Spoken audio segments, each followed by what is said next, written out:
Mugamba mutya mwe nabali ku channel yaffe eyitibwa Kyayiti YouTube channel yaffe kyembasaba mugende maaso n'ogyegattako kigenda kuba kirungi nnyo n'ekirala likinga video olunaku olwaleero nze n'ensonga yaffe y'okumanya eddagala nga bwe lifaanana nga bwe baliyita olunaku olwaleero nkwetedde eddagala eryo liyitibwa kalitunsi.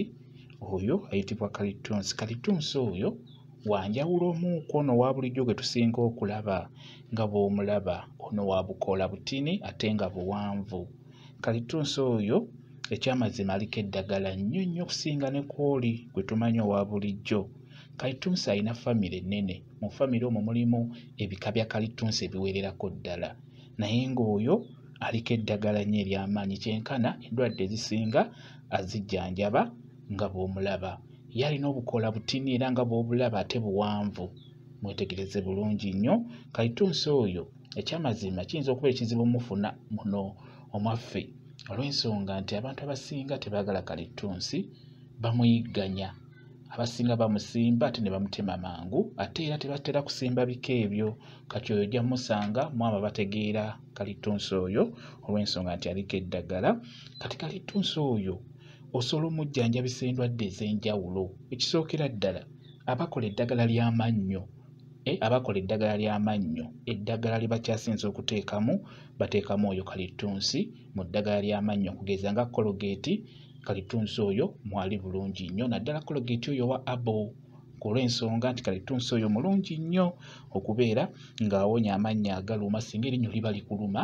Kalitunsi oyo abeera ajja ddikkakkanya bulungi nnyo kwegamba lisirika singa oba omukozesezzaako. Omukozesa otya ku linnyo ofuna obukoola obwo nga bw'obulaba osobola obbutokosa n'obeera ng'amazzi ago gasennyesa buli ku makya g'osennyesa, oba osobola okubeera ng'okolamu obwokya kati evvu eryo erivaamu n'obeera ng'oliteeka erinnyo we likulumira, oba n'obeera ng'okolamu ka oyiro n'obeera ng'okatonyezaayo mu linnyo liba lijja kusirika bulungi nnyo. Era mmwe abalubizibwa amannyo mwekwate nnyo eddagala naddala Colgate oyo wa Abo olw'ensonga nti kalitunsi oyo bamuteekamu bulungi nnyo mweri eddagala erya Colgate erya Abo. Ekirala kalitunsi oyo nga bw'omutunuulira mulungi nnyo okutereeza olususu. Olususu luliko ebyenjawulo ebyo ng'olinganga ayota omuliro, luliko ebikalakampa olususu lwo nga terutegeerekeka.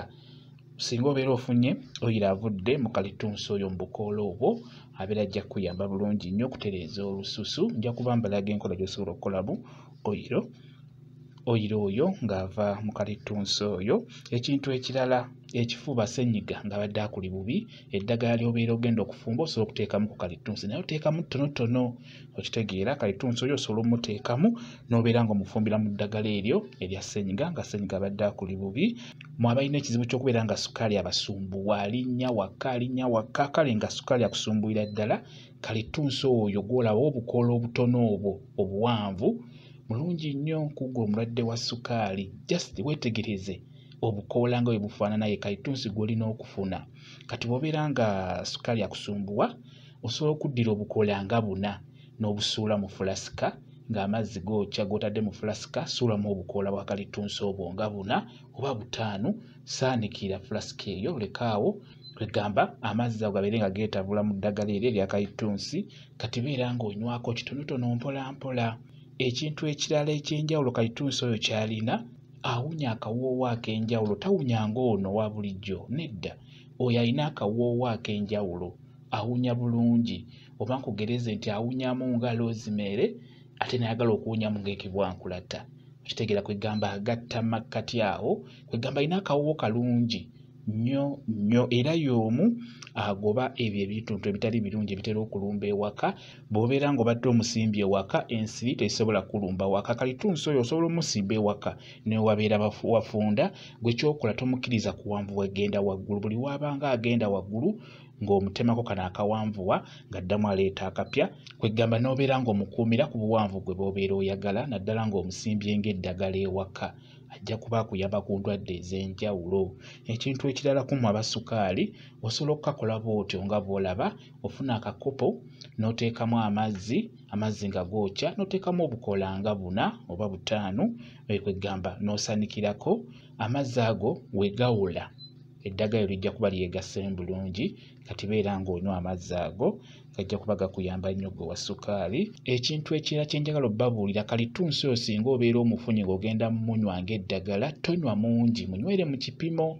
Abalina emmeeme entono asinduukiriza emmeeme olw'akawoowo ako ak'amaanyi.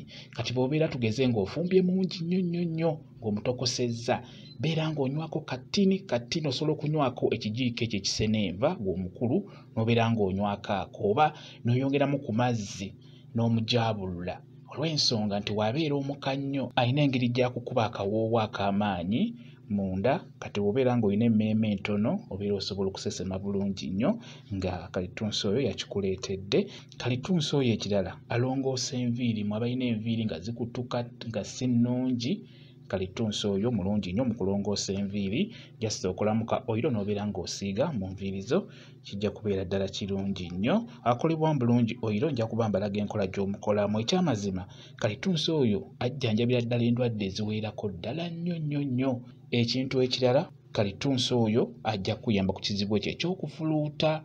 Funa ebikoola bya kalitunsi obwo nga bw'obulaba. Funa kalitunsi oyo w'obukoola obutono ate obuwanvu, mufune bulungi, teeka mu seffuliya. Funa olumbugu luteeke mu seffuliya, ofune ebiwata by'amatooke gw'afuluuta ndi ku ggwe, n'ebiwata by'amatooke biteekemu.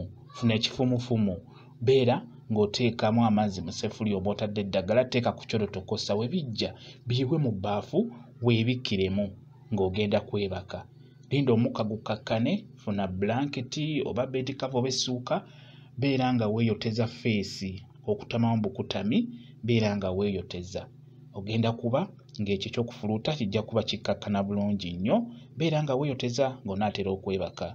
Ndira eddagala enjagadde obbalaga ayitibwa kalitunsi. Kalitunsi ow'enjawulo atali ono owa bulijjo, mwetegereze bulungi. Ono ye wa bukoola butono ate nga buwanvu. Ekirala, akawoowo tawunya ng'oli. Ono ye Katonda yamuteekamu akawoowo ak'enjawulo. Kwegamba ye kalitunsi gwe basobola okukolamu obuwoowo omuntu bw'asobola okwekuba ate n'obeera ng'owunya bulungi, naye nga akawoowo bakakoze mu kalitunsi oyo olw'ensonga nti akawoowo k'alina k'amaanyi ate ka njawulo kw'ono kalitunsi waffe gwe tumanyi owa bulijjo. Kyekyo ky'oba olaba nti njagadde mbeere nga mubalaga ku nsonga yaffe y'okumanya eddagala, mubeere nga mwetegereza. W'omusanga gy'omusanze beera ng'omuggyayo, obeere ng'onywako, ajja kuba akujjanjaba bulungi nnyo mubiri gwo. Beera ng'okozesa nnyo ku ddagala ng'eryo ery'enjawulo olw'ensonga nti ddungi nnyo. Kyekyo mwebale kubeera ku channel yaffe eyitibwa Kyayiti YouTube channel yaffe. Kyembasaba mugende mu maaso n'ogyegattako, kigenda kuba kirungi nnyo. Mbeere bulungi, mweraba.